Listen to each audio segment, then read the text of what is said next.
Game 5 here, and looking at the board, front and center is Ambassador, usually an important player in a game. There's also no source of plus actions outside of Madman, so your engine, if you are going to build one, is probably going to be a menagerie based one. This Candlestick Maker to help that a bit, a tiny bit. Other forms of trashing, there's Hermit, which is excellent on this board. There are so many 3 cores that you would happily gain. Even silver is not bad. And there's a Lookout as well.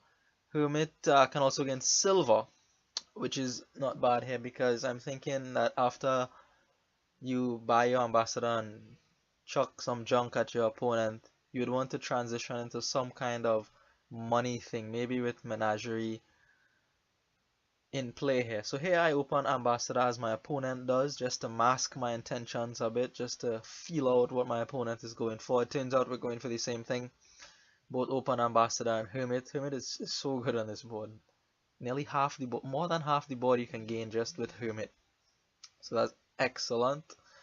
Here my opponent picks up a Menagerie on 4 there. I think that's a bit early for it, but I mean it's not bad.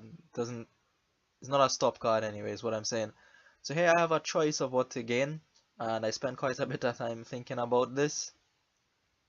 I'm thinking here about actually exchanging for a Madman, but instead get a Lookout to help with the trashing. So now I have 3 trashers in my deck. Lookout, Ambassador if you wish to call that a trasher, and Hermit. And I pick up a Menagerie here. I know I said it was early for my opponent, and I do think it's early for me, but I know it'll get better, is why I bought it. So my opponent ambassadors me some coppers. This is an excellent hand to see for my ambassadors. I have absolutely no complaints about my turns 3 and 4 here. I get to get rid of a couple of estates and this Candlestick Maker on the board. This is brilliant. So Candlestick Maker I think will be a bit important for my plans for this game. So we'll see. I'll tell you later on when all the junk has been removed what I want to do here. So my opponent is spending some time on this turn, so maybe I will tell you what I wanted to do with this deck. The idea for me here was just to thin out and put a lot of treasure in my deck and play something like Hermit, Big Money, and throttle the provinces down. My opponent picks up another Menagerie here. This Lookout is excellent. I'm having such good turns at the start of this game here. Getting rid of one of the coppers and clearing 2 from the top of my deck here. Well, 1 from the top of my deck.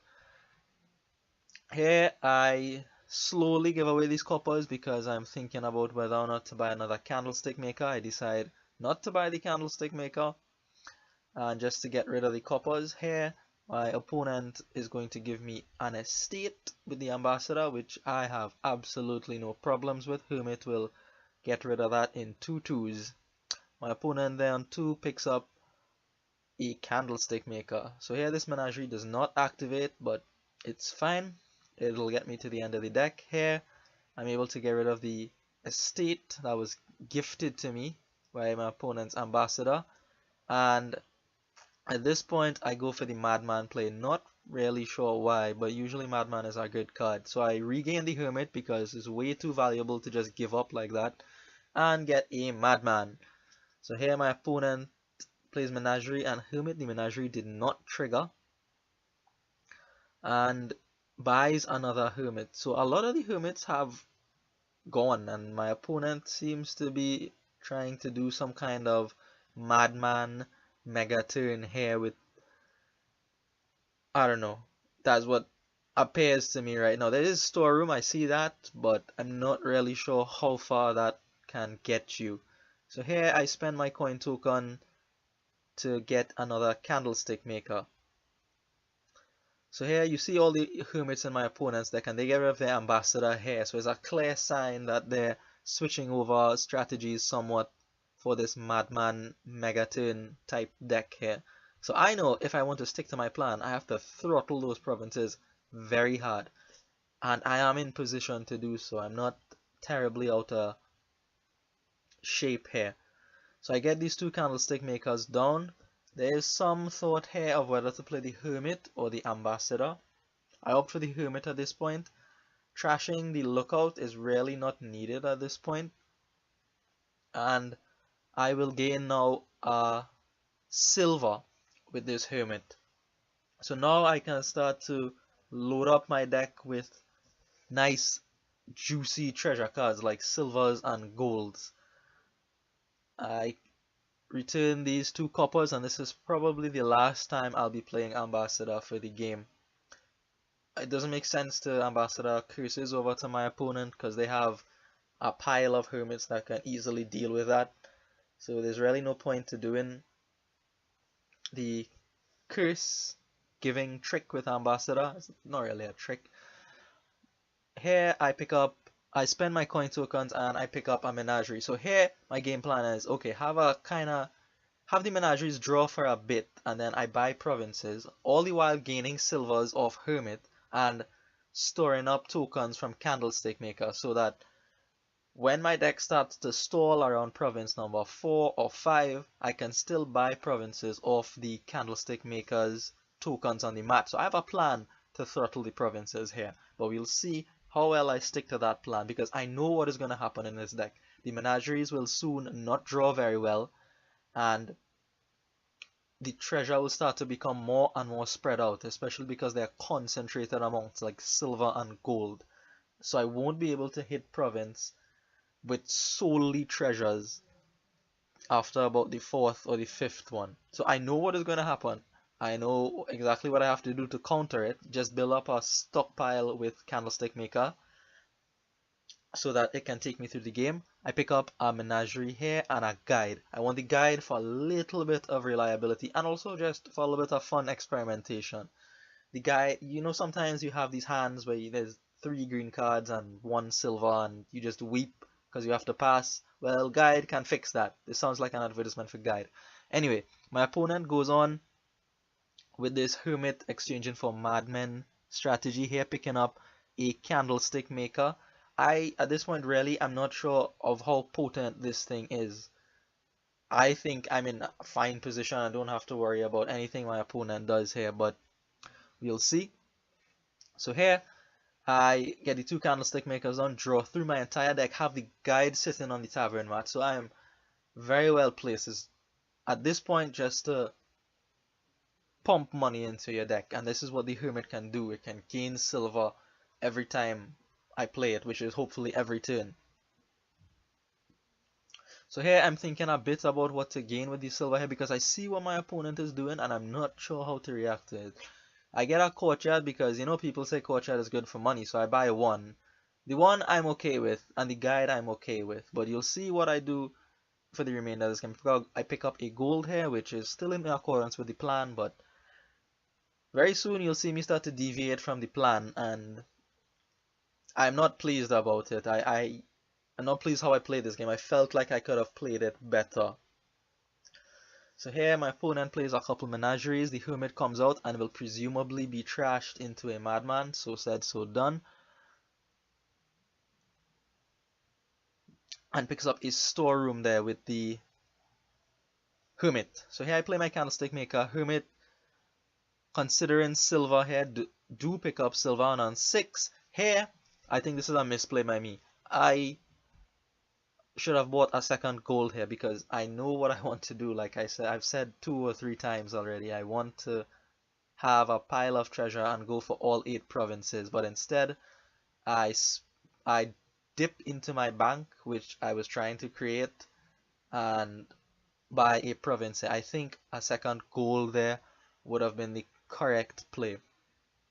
So here my opponent gains a Storeroom with the Hermit and another Madman. So that menagerie triggers, so that is good, that is happy. Get the Candlestick Maker down. Another menagerie. This one doesn't trigger, and they really won't trigger because I have, what, 2 silvers and soon 2 provinces. So I don't expect them to trigger reliably, but there will be cantrips, and that's not the worst thing ever. Considering a game between Courtyard and Hermit, I play the Courtyard here instead of the Hermit. I think this one is a correct thing here because I can outright buy province. I stick the Candlestick Maker back instead of the Hermit. I'm not sure about that, to be honest. So here I have a little bit of extra money. 10 and 2 buys. So yeah, the province is obvious. But what do I get with it? Another candlestick maker, or an estate, a courtyard, or nothing. So the province, like I said, is obvious. What is less obvious is what to buy, and I pick up here a second courtyard. This I am displeased about.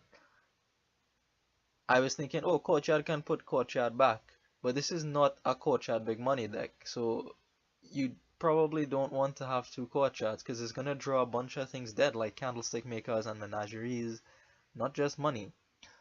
So again, my opponent here doesn't have a spectacular turn, pretty average here, just picking up a storeroom. I call my guide there because I wasn't pleased with that hand, and here I only have 6. I only have 6, and I am going to dip into my bank again, my bank of coin tokens, to pick up another province because I am a bit committed at this point. Here, again, maybe a gold here still would have been reasonable rather than spending those 2 coin tokens. I really wanted to build it up to about maybe 4, 5, 6 coin tokens before starting to dip into it. So again, another quiet turn from my opponent, just picking up a candlestick maker. Here this menagerie will not activate. Play the courtyard, and I draw some money here, so I'm able to get a 4th province. It could have easily not been that way. I could have drawn my other candlestick maker instead, the other courtyard. There are quite a bit of non-money cards in my deck, so I have half the provinces at this point, right? But 17 turns have passed, and I think I'm a bit too slow here. Oh, sorry, not even 17 turns, 15 turns. So 15 turns is okay. This menagerie does activate, which, you know, if it does activate at this point, you're thankful for and happy for. Obviously playing this guide. Drawing a menagerie there would have been excellent. Instead, the gold comes up, which is not bad, not bad. Again, favoring courtyard here instead of hermit.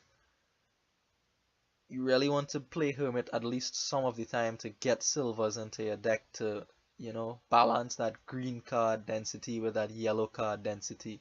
Here now, I can't even buy province, so I just pick up the second gold now. But I think it's a bit too late.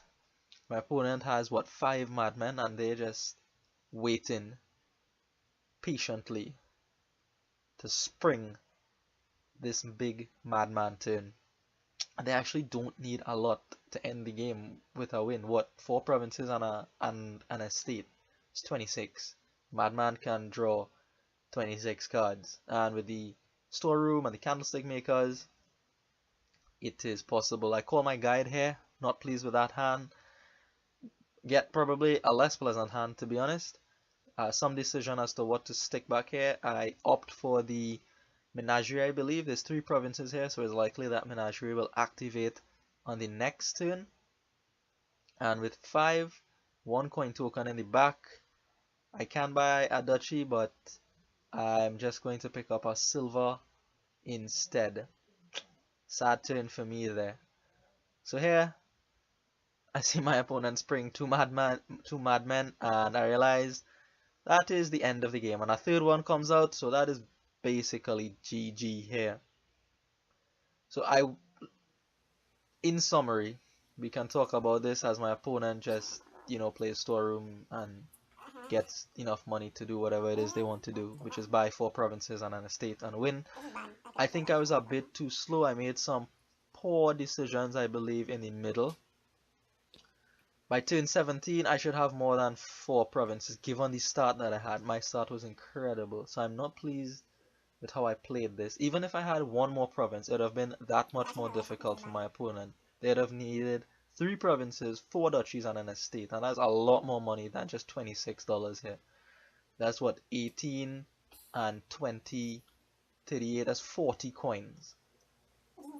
So at least 5 provinces I should have picked up at this point, I believe. 6 provinces would have been excellent, but I'm not sure if my opponent could have produced 50 something coin to seal out the game at that point. But instead of learning what to do in this game, you learned what not to do, hopefully. So thank you for watching. You can see the final bit of fireworks here from my opponent. and see you in the final game.